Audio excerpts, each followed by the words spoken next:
టీడీపీలో మాజీ మంత్రి జోగి రమేష్ వ్యవహారం ప్రస్తుతం రచ్చరేపుతోంది. నూజివీడులో సర్దార్ గౌతు లచ్చన్న విగ్రహ ఆవిష్కరణలో మంత్రి పార్థసారథి, ఎమ్మెల్యే గౌతు శిరీష్ తో పాటు జోగి రమేష్ కూడా హాజరయ్యారు.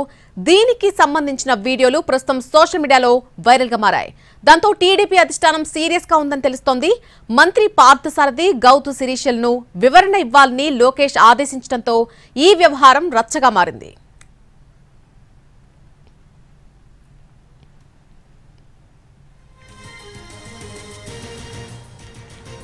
ప్రస్తుతం మనం చూస్తున్న వీడియో సోషల్ మీడియాలో ప్రస్తుతం వైరల్ గా మారింది. టీడీపీలో మాజీ మంత్రి జోగి రమేష్ వ్యవహారానికి సంబంధించి కాస్త రచ్చరేగుతుందనే చెప్పుకోవాలి.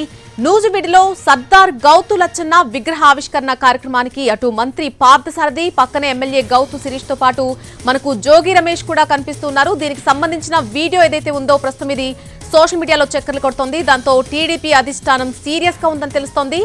మంత్రి పార్థసారథి, గౌతు శిరీష్లిద్దరినీ కూడా వెంటనే వివరణ ఇవ్వాలంటూ లోకేష్ ఆదేశించినట్టుగా చెప్తున్నారు.